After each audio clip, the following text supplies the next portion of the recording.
Hello, everybody, and welcome to Quantum Leap Revisited, our weekly show where we go over classic episodes of the beloved sci-fi series Quantum Leap. And as usual, with me I have this wonderful panel of gentlemen.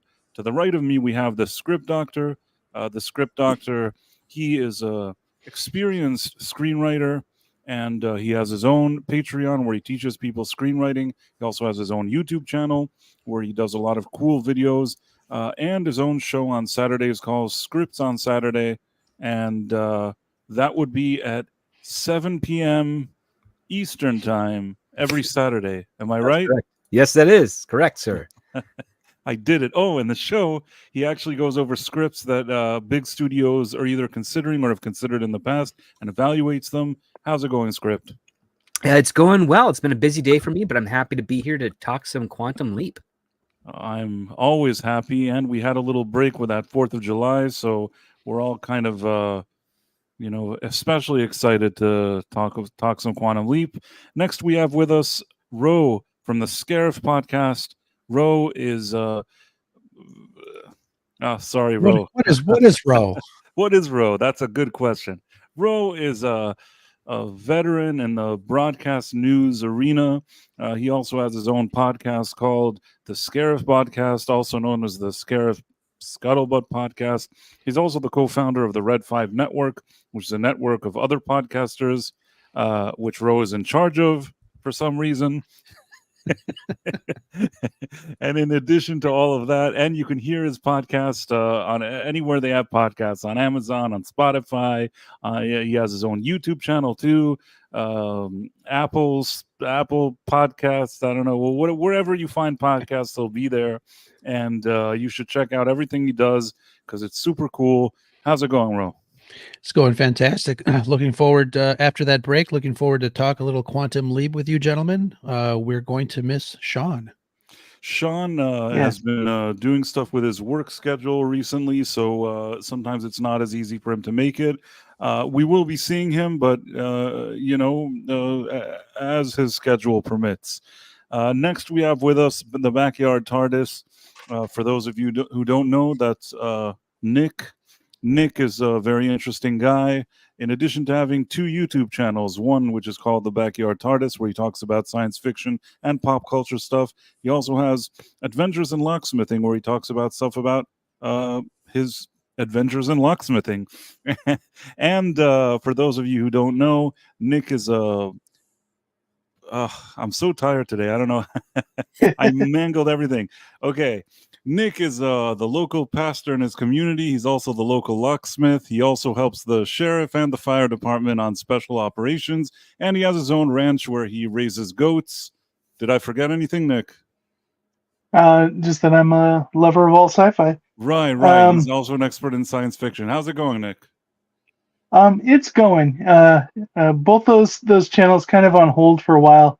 I do everything just out of my van, and right now we're like on the second week of holding steady at 115 here in Northern California, and it's hot. So that's why I'm also not on camera. I'm in the house. You're melting in the closet area to get rid of the rest of the house noise, but not able to be on camera. But it's okay. Glad to be talking some Quantum Leap.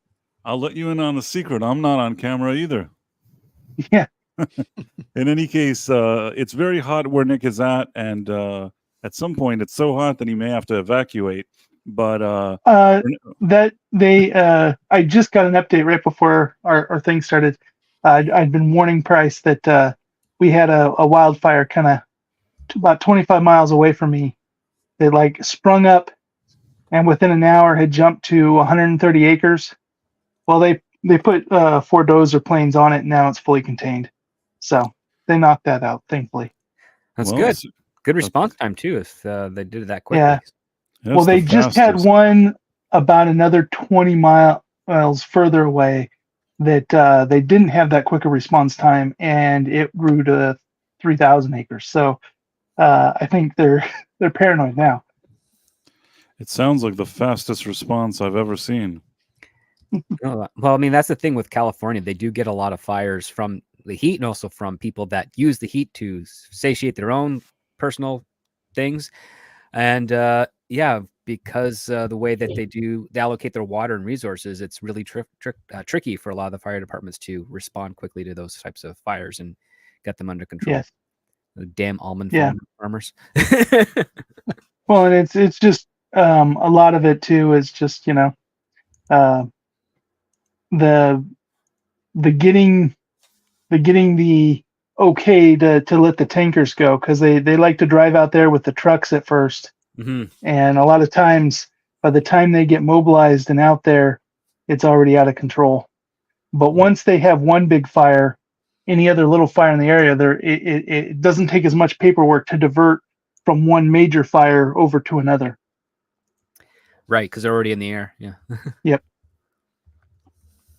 Well, as long as you're here and they didn't evacuate you, then I would see that as a win. And especially, I mean, we're always happy to see you, but I feel like today's episode of Quantum Leap is really one that we'd like your input on even more than usual. So if you weren't here today, I'd feel really weird. Yeah, I definitely have thoughts on this episode. So Nick, put down your double bourbon and let's get talking. And so I see you posted on Twitter. I'm gonna retweet whatever you just did, and let's begin. So the episode we have today, it is Leap of Faith. It's one that he leaps into a priest, and as I had mentioned, and as you all know, Nick is a pastor in his community, so should be interested to hear his thoughts on it. I'm just going to find the file so that we can watch it, and hopefully I think I have it. I hope I have. Yes, okay.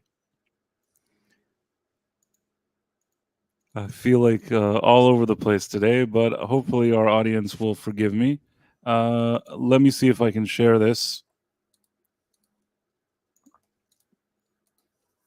Share screen.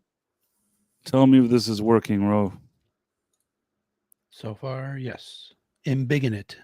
Oh, because There you as go. Ro always says, Bigger is better. bigger is necessarily better. That's your slogan. You should have shirts printed out. So yeah, okay, and we have a lot of great viewers with us today. So hi to you all. I'm acknowledging everybody here in the chat, and let's get going. So he leaps into the priest, as we saw in the last episode, and it's at the tail end of a wedding, which he officiated. And the guy is basically saying, "Hey, can I kiss the bride?" And Sam's like, "Sure." And then, Then oh boy, and oh boy, yeah. Now we also see the official opening. I like that from season 3 on, we have the official Quantum Leap opening. Maybe throughout future episodes, from time to time, maybe they'll change a shot that we see within this narration, or maybe in the theme song they change some shots here and there, possibly. But generally speaking, it's now stable. And you also have the oh boys. So the show starts. Sam is here, and he sees Al, and Al's kind of, not really doing much. He's seeing him and kind of staying away. Meanwhile, Sam walks out, and these two ladies, the Marcelli six sisters, I don't remember if that was their name. Was it Marcelli like that. sisters, or am I wrong? so yeah. Something like that, yeah. Something along those lines. Not to, I'm not saying it sounded like very Italian, but it was some Italian sounding name, and it was these ladies, and they're very judgmental. They're like, "Oh, it wasn't a good, you didn't do such a good job. You could tell how nervous you were." They said it wasn't the worst, but you weren't very good, and he's trying to somehow get out of it, and they're very kind of. And it's funny because I mean, obviously he missed some of the formal things there at the end, but this is always something funny. It is usually the older ladies that do this. I remember when I first got married and I switched congregations to my new city, and I'm trying to learn everybody's name, and I was put in charge of conducting a Bible study session, and I just couldn't remember all these people that I've only known for a few months, and so I would just point at yes, and afterwards, this one older lady, she says, "Look, you're new, and it's understandable that you're having trouble learning these names, but my name, you can never forget my name." And for like the next 5 years, anytime I looked at her, her name just exited my mind. And so I wouldn't call on her because I was like, it created this like mental fear block with her specifically because she's like, you can forget all the others, but you can't forget mine. And I always find that funny. If she wouldn't have said anything, then maybe you would have remembered her. Yes, very much so. I mean, one of the things that's beautiful is that you remember the person, but still don't remember her name. And I think that's what's brilliant. Yeah. And so at this point, the father comes and kind of, smoothing things over. And then these ladies, what happens here? What does he say that annoys them even more? Nice to meet you. Nice to meet you. Oh, that's Yes. right. And then they're like, oh, we don't like this guy. You've already met us, damn it. And yeah, this is directed by James Whitmore Jr. So for those out in the chat who want to know. Oh, okay. I feel like if I would call out Tex Rogers here, and he's probably going to watch it. I believe he had some kind of family engagement or something, but I'm sure he's going to watch this at some point, or maybe even join us throughout the streams. But whenever you do watch this, Tex Rogers, it is directed by James Whitmore Jr. And the next thing we have here is the father is like, well, look, liquid courage. Yeah. You want some bourbon, or I don't know what he asks him. And then he shows him this paper of a boy hit by a train. And Sam, without really having any context here, is just like, well, sometimes tragedies happen. And the father, has a different view on it because basically this boy was killed. And then the next thing, you have this funeral of this boy. And this is where we get, this guy that plays the Tony Pronti, the guy. I mean, we get Danny Nucci, who's a character actor at this point in his career. Mm-hmm. He's been in a bunch of stuff. Probably very familiar face. The thing that threw me off with this episode is that, or at least this cut is this the same day? Like, did he just do a wedding in the morning and a funeral in the afternoon? Like, I'm a little thrown off on the time frame, because when we get past this scene, it feels like this is all one big day because Al hasn't shown up yet, and Al's usually pretty quick on that. Like, I think we got him for a second on the street, and then now we're at the funeral, and there's no talk or discussion yet of what's going on, and so it feels a little off. Like this first act of the episode feels a little off compared to previous ones. I agree with you, actually, and I think it is supposed to be on the same day, but somebody was saying Yeah, something cut them off. I took it as being the same day. I also noticed some other like technical aspect of the show. Whenever Al shows up, you don't hear that usual sound effect that they play to signify that he entered the scene or the shot.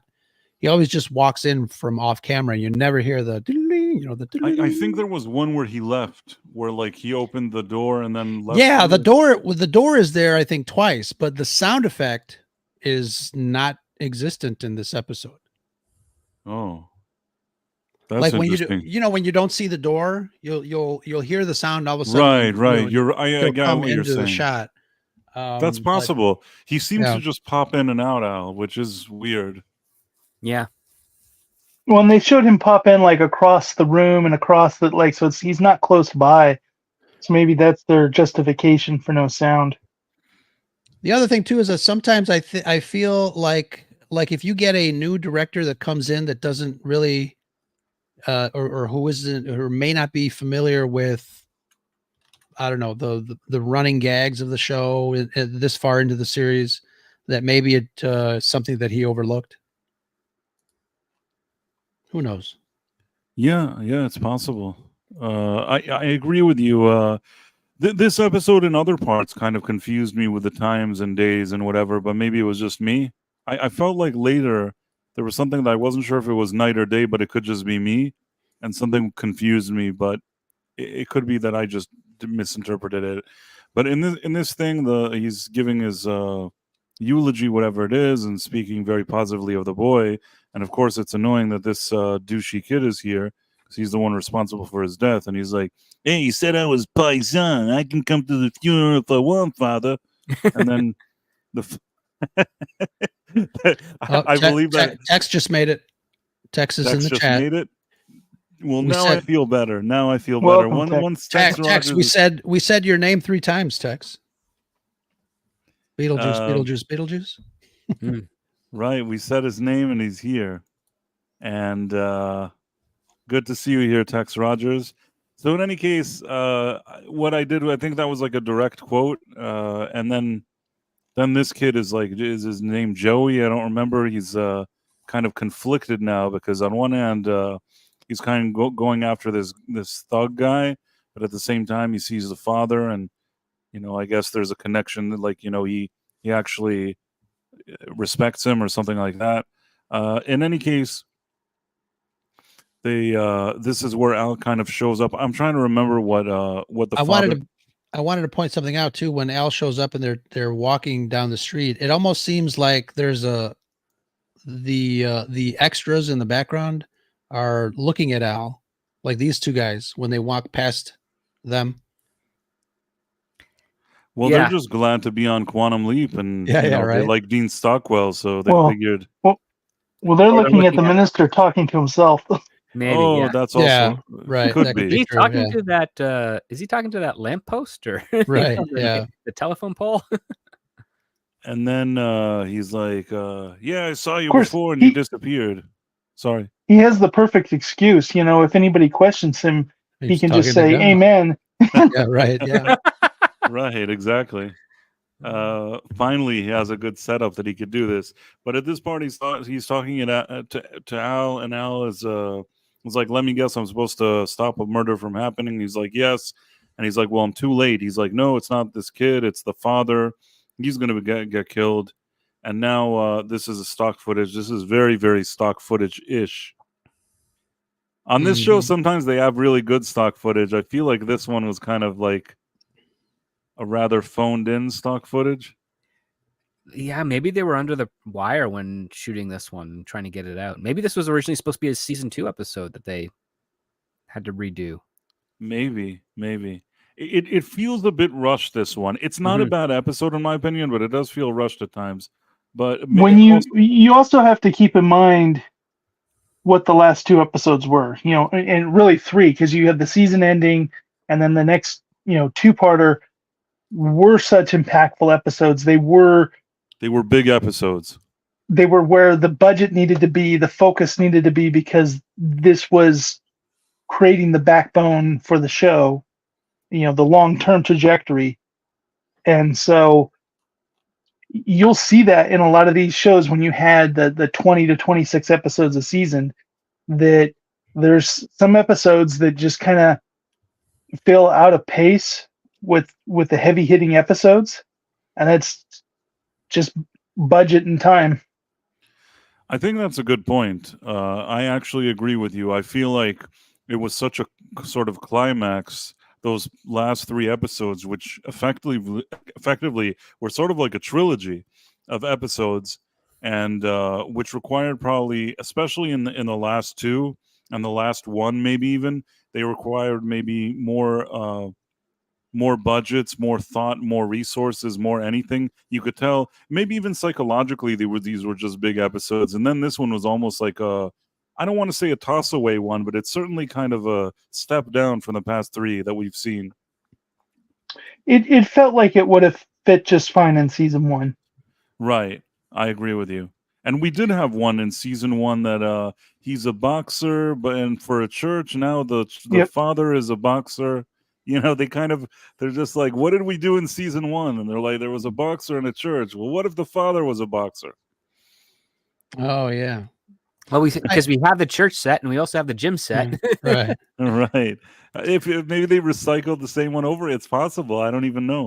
I think they even recycled a place they visited in the pilot with the bar and the jukebox scene, because that some of the design looks very similar, just kind of redressed.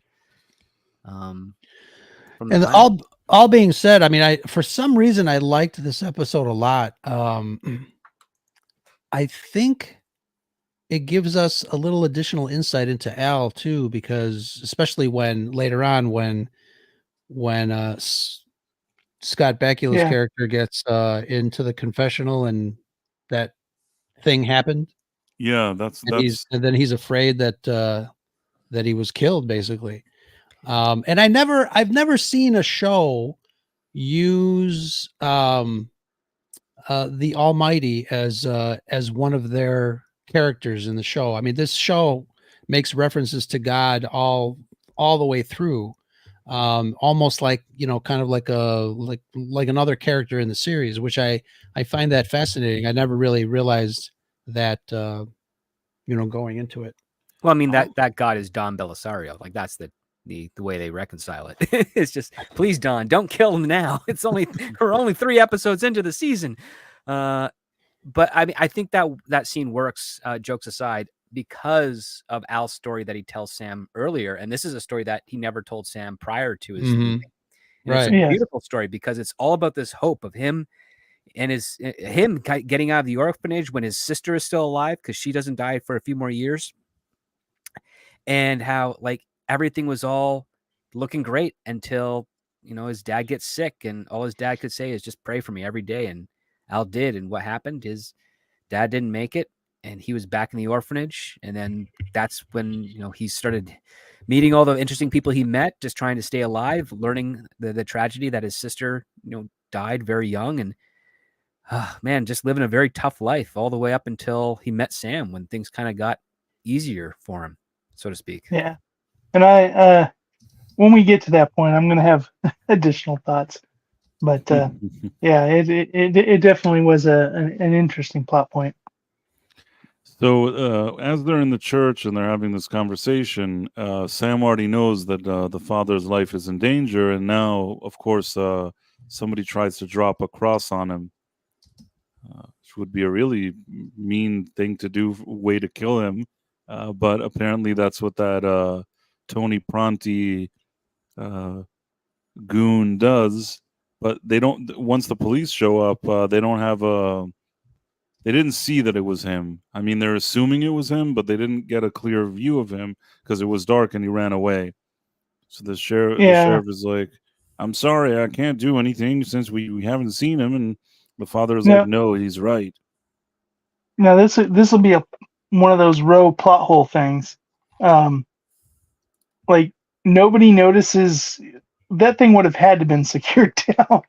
Like, did he have a screw gun up there? What was he doing? Because those things aren't just sitting there waiting to be pushed over. You would hope not, right? Maybe he did have something. Maybe he had a wrench. Yeah, it's possible. Yeah, it could be bolted. Yeah, It's also the 60s. Health and safety were not huge in that decade. So he somehow made it work. Yeah, but when you look at it, it doesn't have a base to it. So, not a big wide base or anything. So, right. It wouldn't stay up there if it wasn't fastened somehow. Right. So I guess they say, well, we can't bring charges against the guy. And then once this happens, Sam, Now that confused me a little bit, because supposedly they're witnesses to another crime and a murder that he committed. So why can't they arrest him? I know he's awaiting trial, but he's trying to eliminate them because they're witnesses to that crime. It's like, well, if you didn't see him commit this crime, then we can't do anything. It's like, it was one of those things. One has to wonder how he's even out. I mean, I don't know what things were like in the 60s, but one has to wonder how he's just walking around when there's a trial and also that the two witnesses, one just died, and that no policeman is like, let's just guard the other one. No, Unless nobody. they do reveal at the end that he didn't actually see it. Everybody just thinks he does. Maybe the law enforcement knows that, and they're just letting it slide to keep this guy on edge. Oh, that's really weird. I mean, the plausible aspect that I would think is that they're using the witness to speed up to the trial because they have other evidence that's probably they need more time to explore before they can actually build a case. So because they have a witness, it's like, well, this can go to trial because we have a witness. All other evidence is circumstantial, and the police are like probably scrambling to get as much as they can before that deadline hits, so that when the witness says, "Oh, I didn't really see anything," they can say, "Well, we still have all this other evidence because we're not just charging him based on a one witness testimony. We're charging him in a whole slew of information that we have gathered since the crime up until this point." But the thing is, like, that's one of the issues I had with the script, is that there's a lot of ambiguity around things that are not in the normal Quantum Leap style as seen prior. I mean, in this case here, I'm under the impression that he's out technically on bail on his own recognizance because, again, the information is spotty and, reasonable. Everyone's presumed innocent until proven guilty. And in this case here, I also found it kind of weird that the sheriff, when he says, "Oh yeah, the thing just kind of freakishly fell and we saw someone run out." Well, the only plausible suspect that would want to harm either of these two men is that guy there because of a connection. So that would actually put police, they wouldn't arrest him, but they'd just have police watching him and basically saying, like, listen, we have to keep you under supervision until the trial date, because if it turns out that you are trying to harm these people, that's going to seal your fate, buddy. And they did that as early as the 1920s if they had a reasonable suspicion, and they had a lot less hoops to jump through in those decades than they do today. Yeah, That's true. Well, I want to just say quickly hi to Lisa Katrayan and to Malachi D. Wildman joining us, along with Rida Ibn Muhammad and Rabnat Skubla. Just wanted to say it's nice to see. I like it when we have these people that show up regularly, and they're so important to the chat. So I just wanted to point that out. But back to what you guys were saying, yes, it seems a bit weird that this, that things are playing out the way they are. But what can we do? I mean, it's not plot holes like Rose says, like it's plot holes on a level that you can't enjoy the episode. But it is a bit strange. In any case, Sam shows up here, and then this guy's like, yeah, I'm sorry, Father, I can't hear what you're saying. So he goes and he disconnects the jukebox. He's like, can you hear me now? And then that was badass. Yes, and that is something that I've done before. Oh. Not a jukebox in a bar, but like I've gone when ones aren't listening, and I can go shut the music off. You listening now? And then at this point, like sort of a fight breaks out, and this was a good fight with the men of the cloth. Dude, I think there needs to be a legit, father and the Father, Son, and Holy Spirit kung fu movie, type of deal. Like Cocaine Bear, but actually. Yeah. Like, kung fu priests or something. Just the hand of God will punish you, and then they just karate chop. I'm pretty sure that already exists. I sound familiar. Yeah. just search like fighting priest on Tubi. Yeah, you'll find a lot of them. So this is the part where also Sam does. I mean, the father shows that he can do the punching thing, and Sam does his kind of karate kick, whatever it's supposed to be, and he knocks out I think Tony, and then that impressionable little twerp sees it. Sorry, he's not a twerp, but you know what I'm saying. He looks like a twerp. He looks like a twerp. It's fair enough. I mean the actor is old now. I'm not like offending a kid. He kind of looks like a twerp. Even Ro agrees. He's a decent young man who's hanging out with like undesirables. Yeah. So they walk out of the club and they're walking on the train tracks, which I guess is a little bit of a foreshadowing Although I also think it was a way to save some money on a set. They're like, screw it, let's just have them walk around on these train tracks. Well, this is, I think, the area where that other kid was killed, right? Oh Right. yeah. By the way, the lightning and stuff, you know, the thunder and lightning looks and sounds pretty good. I would say. Yeah, it's done well. Yeah. Yeah. Not You bad can even for, you can even see some lighting flash on the tankers in the background. yeah, they got more than one flood in light in that spot. That's good. Attention to crew they detail. got. Yeah. Good crew for Yeah, there. I thought that was pretty well done. And also, it's like pretty. I mean, again, I don't know if to say artsy, but it's like it's a pretty cool shot for like a network TV show on the night in the 1990 or whatever it is. And they're shooting at actual night. It's not a day for night shots that they're messing around with, which worked well. Yeah, it worked well. It was actually a pretty good looking scene. And not to mention they had to fly in rain towers for that because again they're shooting in California. You can't predict the rain ever. Mhm. In fact, if you even think it's going to rain, you're like don't hold your breath because it probably won't. We'll miss the whole state if anything. So they had to get in some rain towers, and rain towers they're not like a water tower. Like they're like a big kind of they look like jungle gym monkey bars essentially, and they have little spouts on the top. And they're huge and they can stretch great distances. They have them in all sizes. They have some for medium shot, wide shot, extreme wide shot, and they have ones that have to be connected to two giant water tanker trucks on either side and they're driven around. And with that one wide shot with the rain coming in, they probably got the biggest ones they could find in order to do that shot because the rain covers a wide area, at least like 60 feet. Tex Rogers wonders if let me see if there's a comment. If it's the same lightning they used in Portrait for Troyan, it could be. Also, modern day cars appear in the background in many episodes too. I don't think in this one though.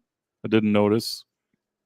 I didn't pick anyone up, but we'll have to look frame by frame. In any case, in this scene, the father is reminiscing about his time in the war and how after being in the war and the things he saw and did, he wanted to. And go back to the sign here. The O'Reilly Balker fight didn't happen until 1971, so that's a plot hole. Oh, I'm just kidding. They get things close, but it's interesting here. Is that true? No, it's not. It's not true. Okay, he was playing with us. I'm just messing with you. Go you. on, Nick.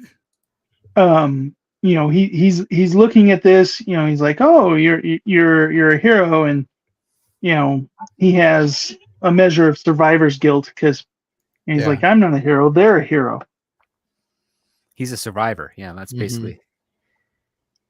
Mm-hmm. Yeah, I met a lot of veterans that are like that, where they just feel like, no, I'm not. The people that died are the heroes. I'm just the survivor that came back to tell their story. And I think that's one of the reasons that I really liked or enjoyed this episode, because there's like each of the characters has a certain little, I don't know, character moments or secrets about their characters, which I really like, including Al there.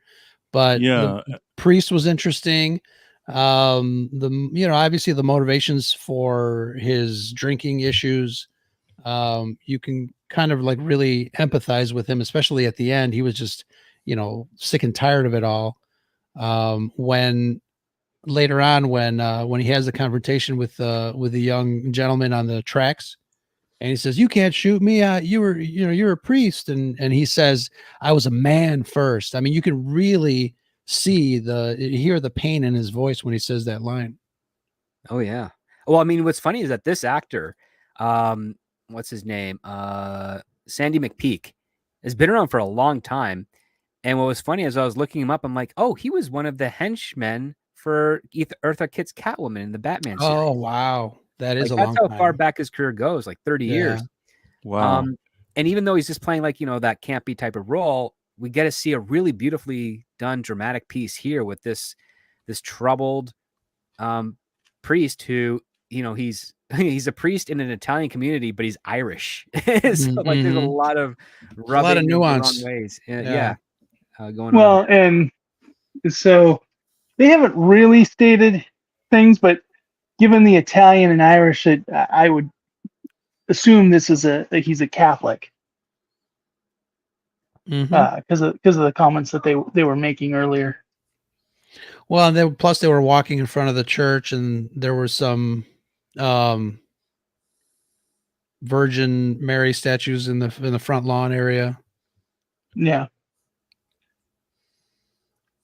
I guess not exclusive to Catholicism, but still. Well, I mean, we have Irish Catholic and Roman Catholic, so they're the same and different. But I think he joined the Roman side of things. But the fact that he's Irish makes the locals feel like he's, not really one of them, which is silly because it's like, you're Catholic. It's still well, yeah.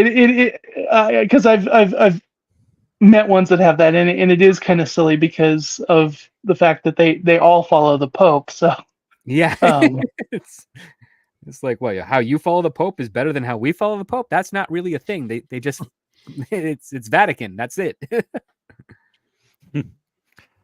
Anyhow, this scene, as Rose said, is really interesting in the sense that Al kind of opens up about his childhood, and we learn a little bit more. Although while I was watching it, I kind of thought of you, Nick, because Nick always says, "Oh, anytime they need something, they shove Al's background and childhood into it." So, I have a couple of different thoughts about this. First off, this felt like a really weird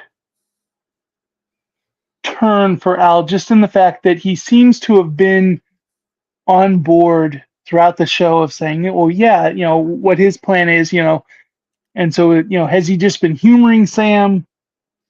Because he now suddenly has an issue with that. He didn't have an issue in the one where they had the boxing nuns and all that, So that was something that kind of to me felt a little off. But on the note of what he says, that is one of my biggest pet peeves for other ministers is when ones come with these things that could be, faith destroying, and they just kind of give a simple non-answer or hold out a false hope that, well, if you pray enough, if you have enough faith, this is going to be solved. And then when it doesn't, it leaves people thinking, well, God must not have felt me worthy, or that, and instead of, giving actual guidance, actual direction, it then calluses a person and destroys their faith in the aftermath. And so that was something when I was watching this, I was getting actively irritated at this minister for this person that's just an imaginary character on a show, because you see that so often. And thankfully, the other cliches, oh, well, God needed another angel or some little thing that some ministers say stuff without thinking and don't take into account that how just a soft platitude can really influence a person's faith going forward. Yeah, it almost seems like they're treating prayer as a form of a transaction, which is actually counter to what prayer is supposed to be at all. Like it's nothing of that, and people are, out of desperation and lack of experience or lack of knowledge, are looking just for any type of assurance or closure. And yeah, to your point, some people say the wrong things, hoping that they do well, and what ends up happening is that you kind of screw around with the wiring of what that action is supposed to actually be, and not that it's supposed to be a solution, but it's supposed to actually help you just take it one day at a time and cherish what you have and what you're trying to do, and know that even though things are difficult, so long as you don't give up, as you persevere, even in tragedy, life can get better. And you don't get that type of guidance and from a lot of people, whether they're of the cloth or not. Yeah. And so that just hit me. I mean, yes, he's a fictional character and stuff like that, but I was frustrated for him this had happened to him. Anyhow, I thought it was a nice little thing, and you learn a little more about Al and his kind of tough childhood, which has referred, the show has referred to that before. In this case, he hears some noise, Sam, but then it ends up being Joey the twerp. And then, remind me, what it is that they're talking about here? Well, this is mostly just focused on Al's story about his dad and why he's being so distant with Sam at this point. No, I mean the twerp. Now, why do we see? So he's trying to let him understand his older brother's motivations, reasoning, and he's one that fell through the cracks in a way, and nobody seemed to pick up the pieces when everything kind of fell apart and their dad died, and we'll find out more that motivated, but he was friends with the boy that died, and he knows his brother did it, but at the same time he feels sympathy for his brother, and he's trying to help Sam's character have that same sympathy. So at this point, the father is using his boxing skills. This really feels like the same set from that other episode with the church and boxing. Maybe I'm wrong. Probably is, actually, yeah. Kind of the lighting and vibe seems different, but it kind of looks like the same set to me. Yeah. Yeah. Most likely it would be a redress, yeah. So, and this is the part where basically they haven't done this in a while, and they felt necessary to do this, and it kind of feels kind of shoved in here. Yeah. Where Sam sees one guy at the church, and he's like, "Hey, if you're working at a butcher shop, you should go punch some meat." I saw it in a movie once. Yeah, I saw it in a movie once. He's like, "Hey, yo, that's a great idea." Oh, and I didn't notice that the name on the locker. Yeah. What's even weirder is that he would have been only just turned 17 at that point. And what's kind of funny is that this actor is doing Rocky's voice of Sly Stallone, but Sly doesn't actually talk like that. There's interviews of him where he speaks normal. and I was like, why didn't they go with the normal stuff? Because that would have thrown off the reveal a lot stronger, because so many people at that point knew Sylvester primarily through his Rocky performance. And not so much on the talk show circuit where you actually hear him speak normally. they didn't, and he should have turned around and called his friend Adrian as he walked over. They didn't trust that the audience would differentiate between Sylvester Stallone, the actor, talking, and his Rocky character. So they just figured, screw it, we'll just. But again, it's like somebody said that it feels like it was just kind of shoehorned in there. Yeah, it is. I think, I mean, it felt forced a bit. I never love these things. I know that some people like them. I don't usually love this thing. Oh, it turns out it's this guy. So once in a while, it could be okay. But I feel like at some point, this show decided that it has to, from time to time, do this. And it doesn't really matter to me, but it doesn't ruin the show. So I'm okay with it. This one felt a little bit more weird, though, because it's not like, he's an actor who played a boxer. It's kind of like, well, he did do some boxing in his youth or something, so I think but I mean, it's but yeah, I guess I don't really think it was his decision to do that scene. So it just, whereas the other ones, he's directly influencing a person for what they're famous for, but as an actor, he's acting out the scenes that are provided for him. Especially now, he has more control over it because he's the big name and co-producer and all that. But there at the beginning, he wouldn't have. Yeah, I mean, it is what it is. It feels forced. There have been ones that felt less forced, although some of them also felt forced. If you think of the Michael Jackson one, that was the most random, out of left field. He just goes to the bathroom, And there's some kid doing there, and he Doing does the moonwalk. moonwalk with him. And man, did that feel like it was out of left field? Yes. Yeah. Maybe Although even more than this one. I have a fun connection to this one for me because this is all being presented around ministers and all that stuff, and we had a traveling minister once from the Bronx, and he's given his thing, and he sounds just like Rocky in the Rocky movies. It was like, I remember everyone afterwards, it's like Rocky came and gave the sermon. Now, is Sam worried at this point that the father is going to take things into his own hands? Sorry, I saw this and then I kind of rewatched it while I was doing a few things, and then he punches him out. I want to say that the transition with when Sam is putting on the gloves and finally saying, "Okay, I'll fight with you for a few to have the discussion here." The transition, the edit was really nice because it was just a quick little, whap to the face, and it worked perfectly.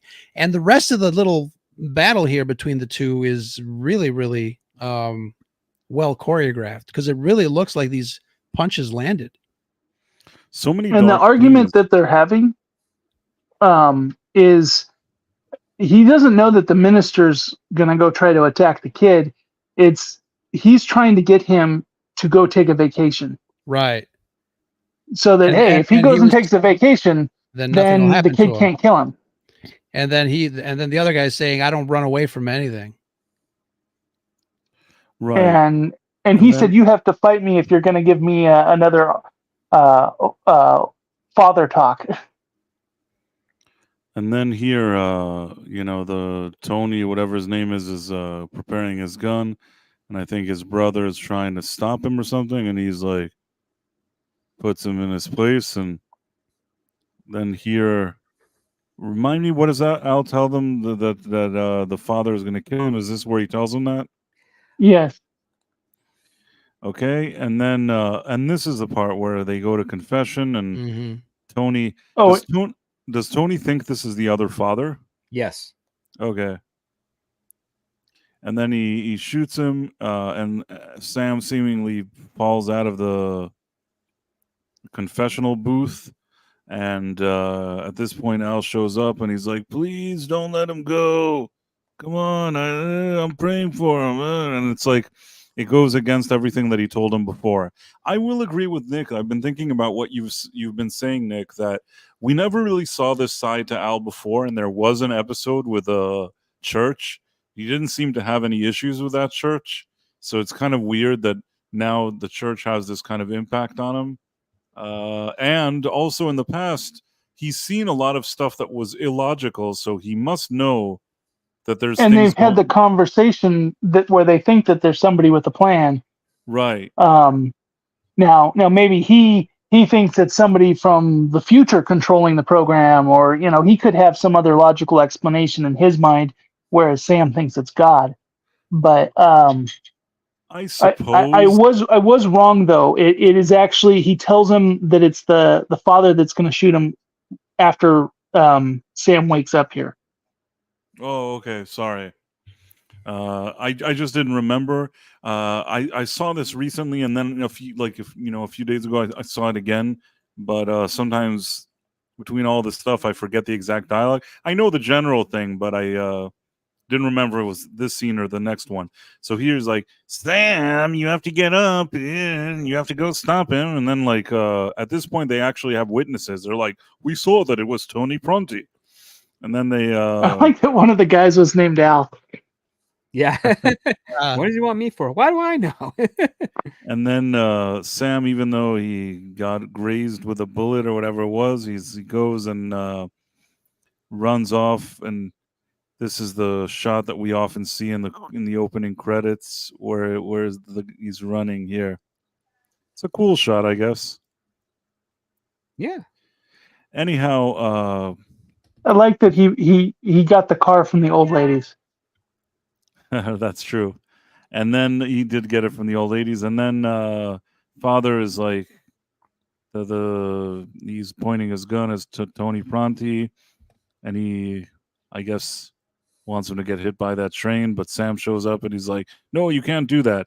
Now this is a bit weird. I think Sam like stands in front of him, but I mean, he could still shoot the kid even if Sam was standing there. But he's not planning to shoot the kid. He just doesn't. He wants the kid to get run over by the train. Oh, that's true. That's so true. he's threatening to shoot him if he tries to move off the tracks, because he's trying to scare that kid so that he realizes how dangerous, what he's actually doing is. This is quite a strange plan. Yeah, very weird. I remember thinking to myself, this was kind of weird, this part. I mean, again, doesn't ruin the episode for me. Kind of weird, but it is what it is. And it definitely shows that he has some deep demons, because it is a big leap to go from the oath and stuff as a minister to I'm gonna murder him. I could see him wanting when he wanted to fight him and stuff like that, but that was quite a leap in personality.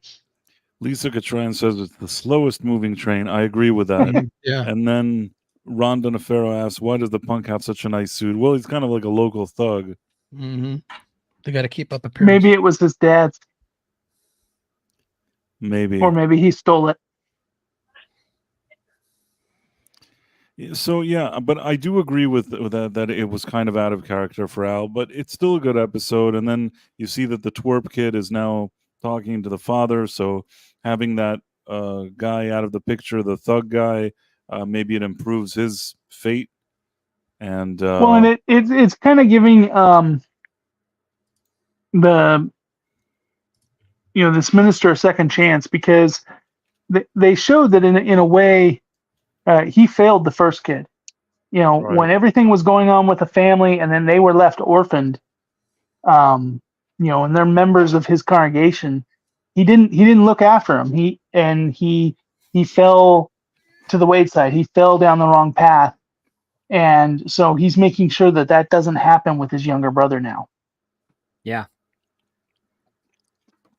And then does Sam mention something that Al prayed? Does he? Yes. Well, he heard that. Yeah, he heard Al calling up to whomever to not let him go, and then that's when Sam leaps away. So Sam leaps. He's on a photo shoot. There's a lion there, and it's like, oh boy, and the thing ends, and that's it. So that was that episode. And yeah, I mean, I guess let's just go one by one. We can share some thoughts on it. Script, let's start with you. How did you feel about this episode? It's a good episode, but I would put it more on the lesser tier of Quantum Leap. And I think that has to do with the fact that we get a lot less of Al and Sam in this.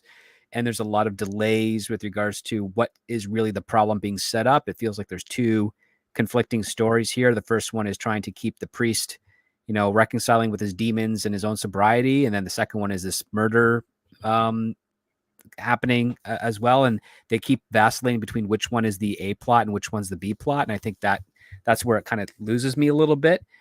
But the characterization is really strong. I like the actor who played the priest. He was great. But yeah, I think this one was just not its tightest of the stories so far. That's fair. Ro, how did you feel about this episode? It was a little clunky, like technically. There were some weird edits and transitions that confused me. And I think a lot of that was probably because I was watching and listening while I was doing other things at work, just to get it in. But I watched like the first half when I got home, and it still seemed a little clunky to me, some of the transitions. But I enjoyed the episode for some of the expanded little insight that we got from some of the characters. And I really enjoyed the priest. He was, like I said, he was a kind of a nuanced character. I almost wish that they would come back to kind of revisit him. There's a couple of episodes like that we've seen that I wish they would come back to kind of do a little like sequel episode to these characters, because I think for the most part I think they've written some of these extra characters very, very well. And I think that's one of the reasons I like the show, is because obviously it's an ensemble piece, but we get some nice insight into some of these secondary characters that I really enjoy. Not that I get bored of Al and Sam, but it's really cool to see them interact with somebody new each week. And it's a nice surprise when the writers of the show give such additional gravitas and nuance to the background of these background characters in essence. And I really enjoyed it for that. Well, I would say that part of what makes this show work, and I'm sorry, I'll only this once mention it, that didn't work about the newer one, is Take a drink. that everybody can drink a shot now. In any case, this one, it does... The fact that it gives some kind of background and gravitas to these other characters that meet Sam in his leap, it makes you care about what happens with these characters, so you want him to help them. You're invested. And I think that this show really is able to do that in a short amount of time, through casting good actors, through good writing, and just good setups. At the end, you're rooting for him. You want this father to... You don't want anything bad to happen to him. You want Sam to help him. And yes, it helps that the actor was good too, like you and Script said, and everything else that was going on, in my opinion.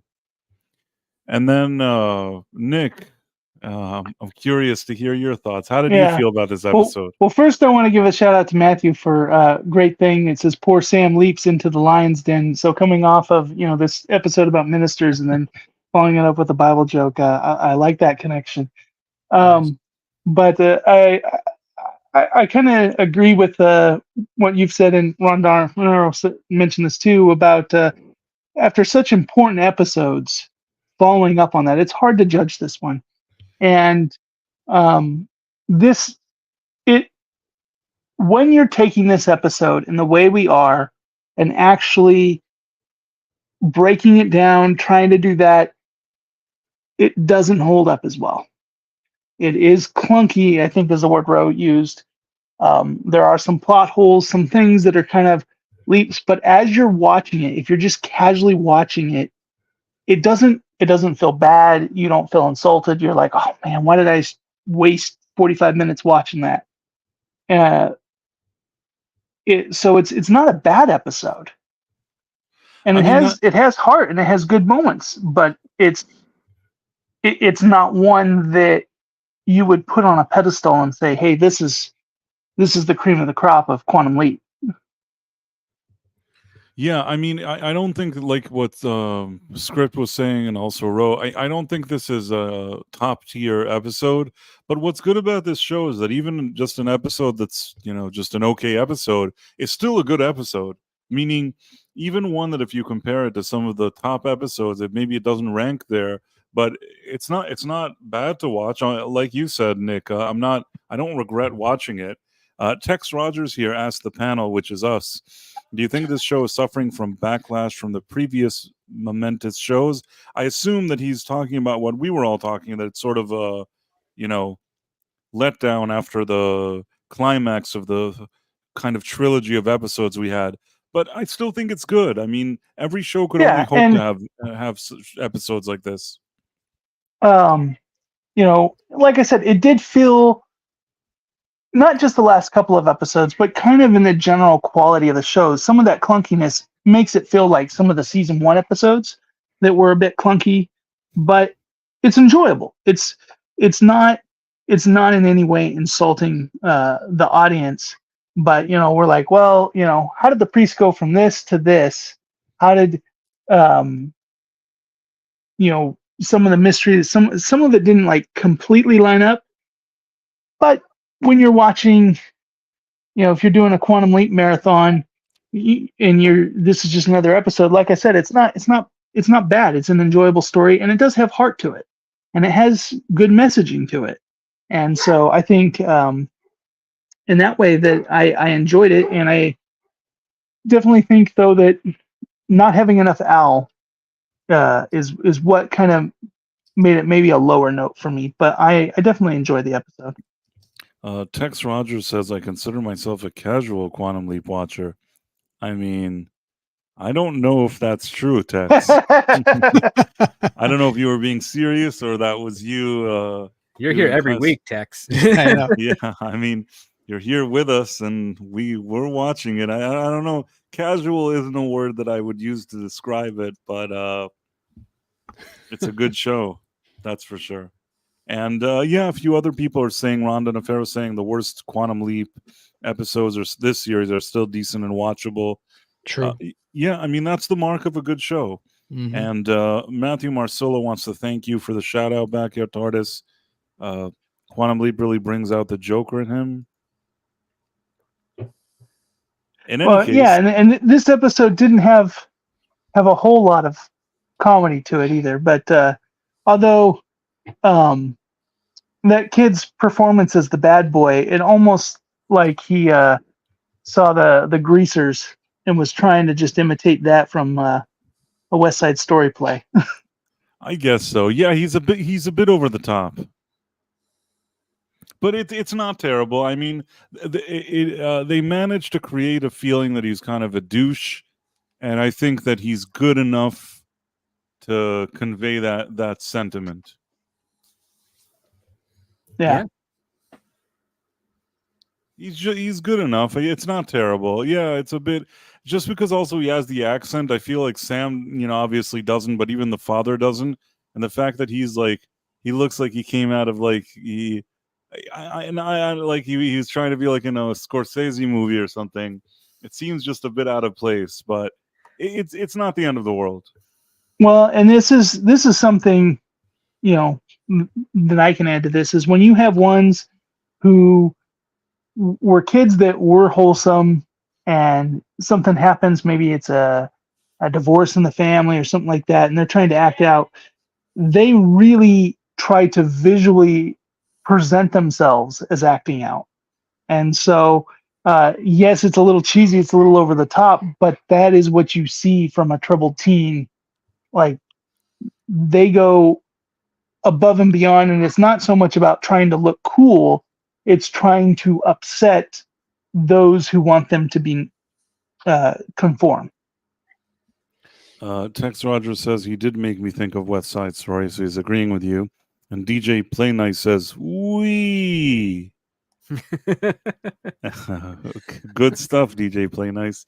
Matthew Marcillo, Super Mario. I would have loved to have seen Sam as a baby just to see the plot. I guess because he was saying that Scott mentioned in an interview that he wanted to do an episode where he was a baby or something around Martin Luther King, the Kennedys. Not sure what that episode would have looked like, but It'd probably look like another episode that's coming up. I don't know if it's too soon. I don't think it's this season. No, but it's next not. season. It's not. I know when you know what I'm talking about. Yeah, I know the one. Well, I saw the chat's really excited for next week's episode. So, and partly though, because I guess there's going to be some more Babylon 5 actor representation there. I'm gonna, after this stream and seeing how much the chat has had love for Babylon 5, that has been a sci-fi show that has kind of been on my radar, kind of along with Farscape, is like, that's stuff that I missed in the 90s. And I'm like, at some point I got to go back. But I hear a lot of people cry out, oh, you got to watch Farscape. So I watched the first season. And I've been meaning to go back and finish it. But since the stream, my interest has really perked in Babylon 5 because the chat always seems to go to that. I've always liked the episode that we're going to see next week. Like it doesn't maybe stand out amongst those kind of MIA and the Leap Home and things like that, but it's one that kind of over the years I remember it.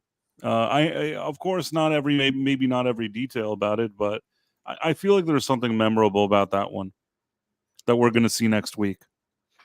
So I guess that's what we're going to do. We're going to see everybody here next week.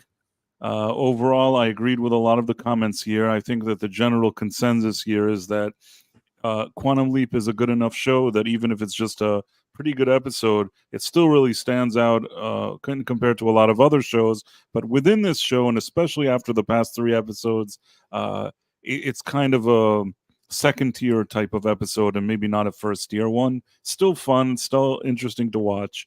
And I want to thank all the people in the chat that came out here. Quickly, just want to go over people: Ron Donofero, Tripping Orc, Lady Luna, Rabnat Skubla, Rida Ibn Muhammad, Ron Donofero. I said that already, I think. Yeah. DJ Play Nice, who again said "we." Maybe that's kind of his catchphrase, but I appreciate it, and I appreciate you, DJ Play Nice. Always nice to have you here. Malachi D. Wildman, Tex Rogers, Lisa Katryan, Malachi D. Wildman, I think I said Peter, Super Mario Brothers 3. Did I miss anybody? I hope not. Matthew Marcillo. Rabnada Scubala? What'd you say? Rabnad Scubala? Yeah, Rabnat Yeah, Skubla. I think he did that at the beginning. Yeah. Who could forget Rabnat Skubla? It's a very interesting name. And Matthew Marcillo, I think we went over everybody. It's great to see everybody here. And it was nice to see good numbers here after our break for the 4th of July, which I hope everybody had a great time and a great holiday. Before we go, just quickly again, we have the Script Doctor. You should check out his YouTube channel and his Patreon and his show Scripts on Saturdays on 7 p.m. Eastern every Saturday. You have Ro from the Scarif, also known as Scarif Scuttlebutt podcast. You should check out his stuff and his YouTube channel and his podcasts. And the Back Yard Tardis, which has his channels that are now kind of, he's cooling off on temporarily, but if you happen to catch him, it's the Back Yard Tardis. And sorry, what? With cooler weather, it will come back. If you want to see a man in a van talking about pop culture and the weather will permit, then you'll be able to see Nick on the Backyard Tardis channel. And if you want to see a man in a car going from one crazy job to another, that's also Nick, and that's Adventures in Locksmithing, which should be back in full force soon. Thank you, everybody, for being here. It's been great. Before we go now, I'm just going to put our and I just want to say real quick, because he's not here, but he wants to be here. We missed you, Sean. The real Sean Krummel, he his new work interferes with the show appearances at times, but he is missed, and so he is missed. But I have a feeling that once he gets into the groove of this new work that he's doing, he's gonna maybe be able to work his schedule around this a little better. And we hope to see him back here soon. I know, as Nick says, he wants to be here, and it's going to happen. It's just also life happens sometimes, and we're always appreciative. I never take anything for granted. Not people in the chat coming here to watch this show, and certainly not the people in the panel here. This fine group of gentlemen who take out of their own time and schedule to come here and hang out with me. And I appreciate all of that. And I also appreciate Sean. So shout out to him. And I guess now, just on our way out, I'm going to put that outro of ours, if I can just find it. Okay. See you all next week. Bye.